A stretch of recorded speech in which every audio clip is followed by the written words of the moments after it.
The format of this meeting is to have a guest speaker share their experience, strength and hope on how Alcoholics Anonymous program of recovery is working in their lives for 15 to 20 minutes. Tonight we have asked John V to share. Thanks, mate. Johnny Alcoholic. Hey, John. Thanks to the group for asking me to share. I was brought off the bench this morning and it worked out well. Had a rough couple of days, or life wasn't that bad, just my head had a rough couple of days, and so I started yesterday. My wallet fell out of my tracksuit pants and onto the road and out the front of my house, and got to the gym, realised it was gone, and then got home, couldn't see it anywhere, and so I thought it was gone, and I rang my sponsor and told him how well I was handling it, and I've taken the appropriate measures, but inside it was just killing me. And anyway, my wallet ended up turning up. 4 hours later, a little old lady up the road handed it in, and just about as I was about to cancel my cards and all that sort of stuff, and I'd moved some money from my direct account into a savings account, so I'd found my card, they couldn't access it, and I noticed when I went to put some money back, I saw in my statement I had a direct debit of $29 from 3 Mobile, and at the time I just had no recollection. I just thought, what the fuck's that? Where did that come from? Had no memory of that, 3 Mobile, and sort of did a bit of thinking, and I remember it was about 4 years ago, it was a wireless connection for my internet, and I sort of remember cancelling it, and I remembered the phone call, and it was about a month before my contract ended, so sort of a bit of unmanageability on my part, coming back in 2 years sober, and learned a lesson of maybe reading my bank statements a bit better, and just sort of having to follow that up and cancel that, and and last night I sort of just had a sleepless night. My head was going off for whatever reason, and found out an old mate of mine's mum passed away, and I looked at my clock, it was about 3:30 in the morning, thinking, fuck, the alarm's going to go off in an hour and a half to go to work, and I ended up ringing in sick, and it was funny, and I woke up this morning, it was about 8:30, 9 o'clock, and had 2 messages on my phone. One was from a partner, and the other one was from Twangy, asking me if I could get hold of someone to share, and the first thing that popped in my mind was maybe it would be a good idea for me to share, say, oh look, I'll do it, if you can't do it, and I thought, no, I can't be fucked doing that, and said, look, I'll chase this person down, and they couldn't do it, and then so the next right thing for me to do was say, yeah, look, I'll do it, and and it was good, it took my mind off it for half the day, because I've been thinking about what I'm going to share about, and it was fun. I just woke up fearful, resentful, and all this sort of stuff in my head going off, and had a text message from my partner, like in the chain of texts, and I said, oh, what's that supposed to mean? And she goes, oh, I'm just fucking with you, and it's like, you're doing a really good job, and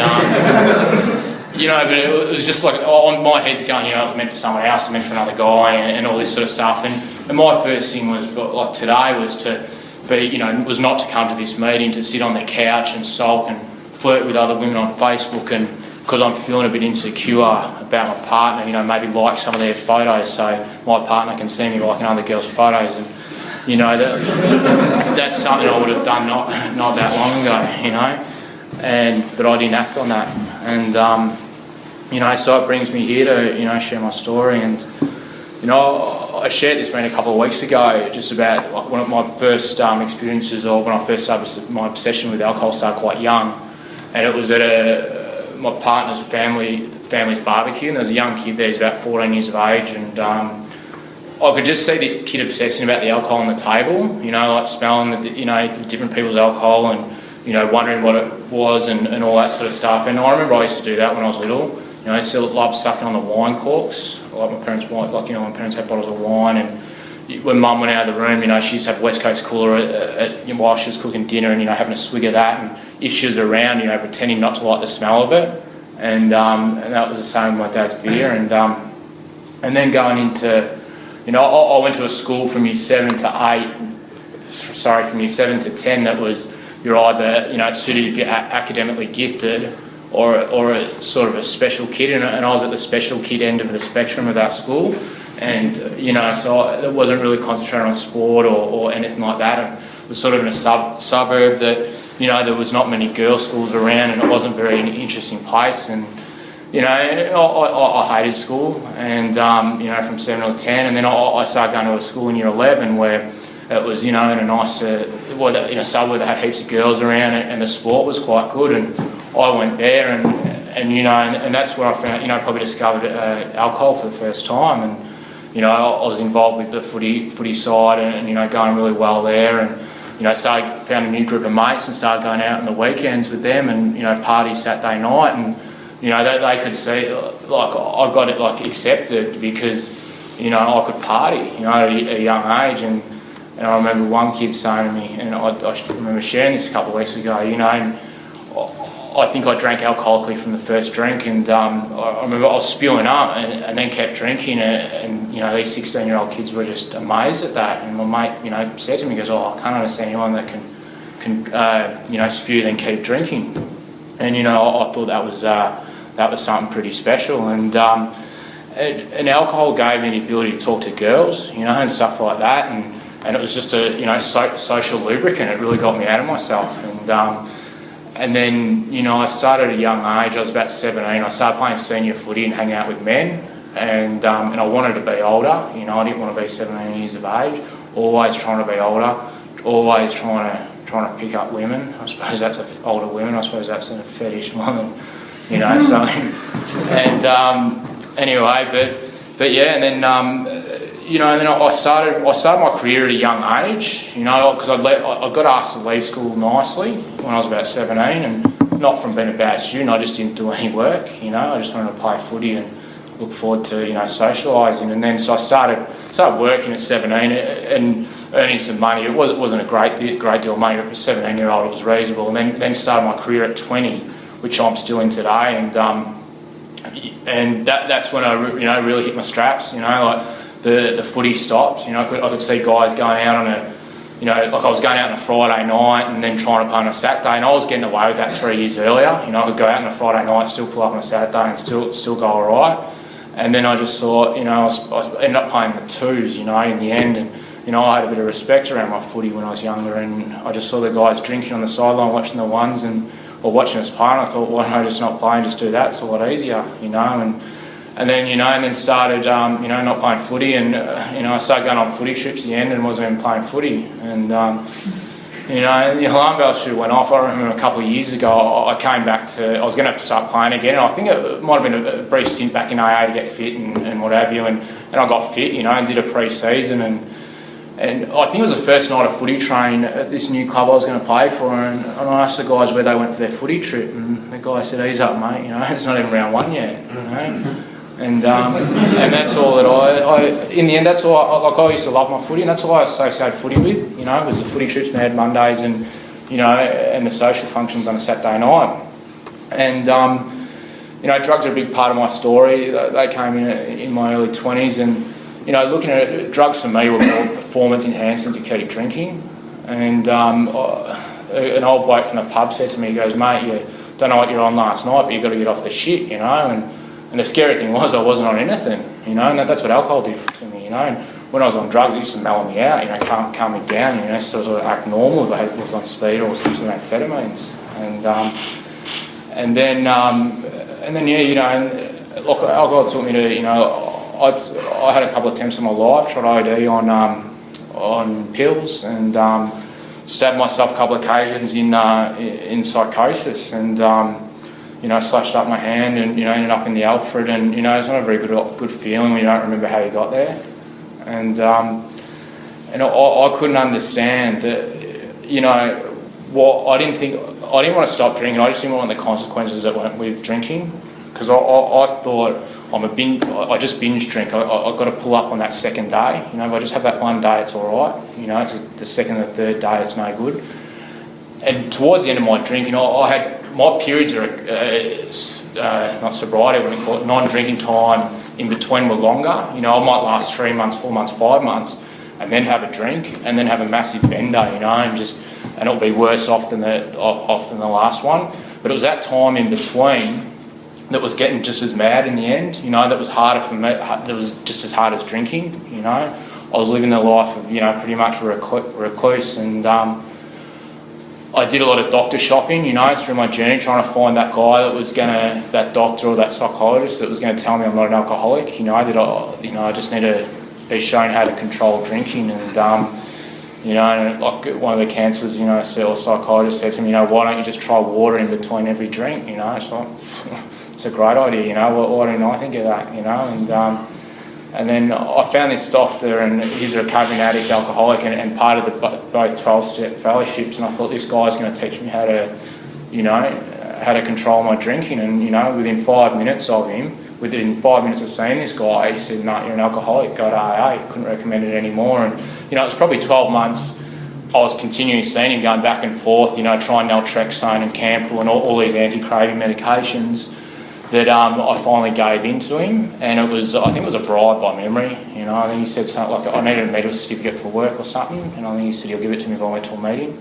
And I ended up going to a meeting, and that was March 2009, you know, was my first meeting of Alcoholics Anonymous. And in that time I had all these warnings going off. Like, I had this test called I think it's a bias test, and it's to test to see if I've got you know, done any damage to my brain from alcohol, drugs. And this test then, at the age of, I think I was roughly about 24, 25, showed then that I was showing signs of drug and alcohol brain injury. And I didn't think much of it. I just thought it was, you know, because it was puzzles and stuff, just because I wasn't academically gifted. And you know, it was a couple of years down the track from there where I got a concussion, and something came up in a CT scan. I had to have more tests, and it revealed I'd done damage to my brain from alcohol and drugs. And at the age of 27 or whatever I was, I just thought that was a yet I didn't have to worry about, you know. And my psychologist said to me at the time, if you keep going the way you are, you're going to be in a nursing home, you know, at the age of 40, you know, with wet brain. And, you know, and that still didn't really scare me. You know, I remember the psychologist was in St Vincent's in Fitzroy, and by the time I got to a corner, I think it's Williams Road and High Street, Paran, there's a pub on the corner, I think it's the Bush Inn. There's a guy sitting out the front, you know, having a beer and a cigarette, and I thought, fuck, that looks really good, you know. And that was, you know, being scared 15 minutes earlier to seeing that. And, you know, and then coming into AA to March 2009, and I thought I was too young to be an alcoholic. I thought all these sort of, you know, I just thought I was too young. And, you know, my first meeting was, I was waiting for all these old people, you know, to come in, and that, you know, were derelict and all that sort of stuff. And my first meeting was middle-aged women, you know. It was pretty much a mother's meeting, you know, and pushing prams. And I thought this journey might be all right. And and then that meeting ended up being my home group. You got to trust the motives, you know. And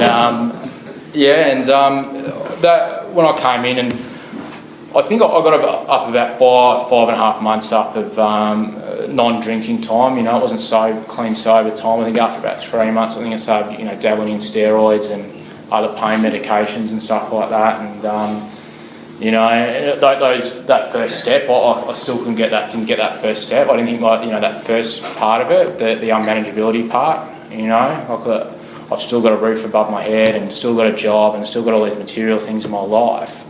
And you know what I didn't realise is my thinking was still screwed back then.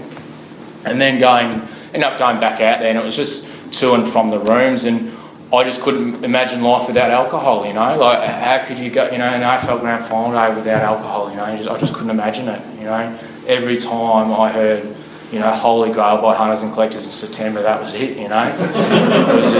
It was over, you know. You know, I got through that same year, 2009. I remember I got through a sober Christmas. I was back in the rooms, and then it was I don't know, it was probably a day after Boxing Day, and I was driving on my way to work, and I was back in the rooms. I was staying sober and listening to Aussie Crawl, driving through St Kilda, beautiful day. That night I thought, no, I'm going to have a drink New Year's Eve, and I did, you know. And then it was back and forth again, and you know, and I found other things that kept me sober for a while. You know, as I said, I got back in this, you know, had a good crack at steroids and, you know, internet dating, and, you know, it's a bad mix, steroids and internet dating, you know, because you just horny as all fuck, you know, at the same time. It's not a very good mixture, you know. And then came back, and then it was just to and fro for, you know, another year or so. And I remember I came back in the rooms in May 2011.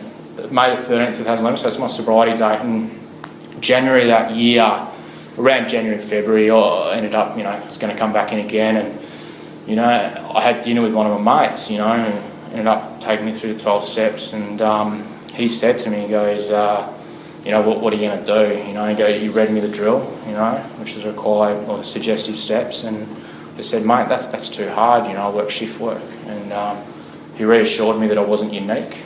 And to me, then, that stuff seemed so hard, just really hard to get to a meeting every day and do all the suggestive stuff. And he said, look, what do you think is going to happen? I thought, look, if you keep going, I thought, I'm going to probably die or end up in jail. And then he said, what if that doesn't happen? What if you keep living like this for another 20 odd years? And that's a pretty scary thing to think about that. And I went back out after that, just didn't really like what he had to say. And came back in May, and it was a Friday, and my last drunk was coming. I went down the pub for a few light beers on a Wednesday, and came back on a Friday. And that's what a lot of my benders came from in the end, just those couple of quiet light beers, and ending up 2 days later, how the hell did that happen? And and those days of just driving through St Kilda, just seeing people out and about, and you think just that obsession for alcohol was just impossible to withhold. And so came back in the rooms, and that step one just stood out to me. My life was unmanageable. I was 28 years of age, living at home with my mother. I was in a job that I was being held up in by family, and that was the only thing between me and the park bench. If I didn't have those people in my life, those people hold me up in that job, or my family hold me up at home, I'd be on that park bench. And as I touched on at the start, my unmanageability, I started to realise how unmanageable my life was as I was going through recovery, further. I had no life skills, like cooking and cleaning and stuff like that. I thought that's why you marry a good woman, and stuff like budgeting and finances and all this sort of stuff. And as embarrassing as it is to share, I had no idea what interest rates meant, when you pay interest. And it wasn't until I bought a car, and my father said, what interest rate did you get at? And I told him, he nearly fell off his chair. And he goes, that's shit house, He goes, go and shop around and borrow it, And that's how, I had an understanding for, interest rates for finances and stuff like that. And, the high power stuff, I could never understand that. When I first came in, people said to me, I said, what's this high power, And I think someone pointed out, just use a tree, anything. You look at a tree and you go, that's just not going to cut it. And I have an understanding of a high power now, I don't know what it is, but I know what it isn't. And I know it's not women, I know it's not steroids, I know it's not all these sort of things, And I know it's most importantly, it's not me. And, and I went through the, steps straight away early on in recovery, and a bit over 2 years sober, I'm starting to understand step six and 7 now. Having to understand what character defects are. I thought character defects were something you only had when you drank, and it wasn't until I started getting areas in my life where I started to understand these character defects. I understood my self-esteem wasn't so good. Just sort of had a big ego, and these sort of things I had to work on. And there was a reading I read the other day, I think it was in Daily Reflections, that really resonated with me. I couldn't understand what quality time with the boys was. I thought quality time with the boys was down at the pub, cheering on the last leg of the quaddie and stuff like that, and going on footy trips and all this sort of stuff. And I sort of know what it is now. Like I had to hit a golf with my brother the other week. It was just good fun. And mates old mates have just sort of drifted away. And two of my best mates outside of the rooms, are still there, because we had a relationship before alcohol. And went over to my best mate's house the other day and helped him move some furniture. And and he calls me every day, and he's having trouble with his partner. And and it's funny when I've got one of my best mates here in recovery who I talk to every day, and then I'll talk to him, and I might bounce relationship stuff off him, and he'll say, just tell her to get fucked, and it's like probably not the right way to go about it. And And I've had a really, I've had a really good 2 years. Like they talk about honeymoons, and I remember early on, you'd say how well you're travelling, and old time would come punch you on the arm and say, oh, well, it's a honeymoon period, and I reckon I've had one for 2 and a bit years. It's just been really good, and I couldn't understand, as I've said before, I couldn't understand life without alcohol. Those footy trips and, just talking bullshit to backpackers and all that sort of stuff, I thought that was it, I thought, how good's this? But, those days where you wake up and you're just resentment-free, fear-free, and just a clear mind, which isn't every day, but it happens sometimes, and, starting to happen quite a bit more, is priceless. And, I'm in a relationship now, and, I've been in that relationship for over 12 months, and it's healthy most of the time. And I've got a relationship with my family back. Like my 2 brothers, they're good blokes. I thought one's a bit of a smart ass, but they're just good blokes. And I've got a relationship with them now. And my mother and my father, he was number 1 on my resentment list. And now I've got love and compassion towards him. He's one of us, but he's not in here. And I started sponsoring early on too, and about 11 months sober, and that's been a key for me in my recovery. I get 3 phone calls a day from these guys, and a lot of the time, and it hasn't happened just once or twice, but they'll ring up and ask for some advice or some suggestive steps, and it'll be something that I'm not doing at a time in my program. And, it's quite funny how it works, and as I've said, it hasn't just happened once or twice, it happens a fair bit, and it'll be an area that I might be lacking in. And my time's up, so I better leave it there. Thanks for that.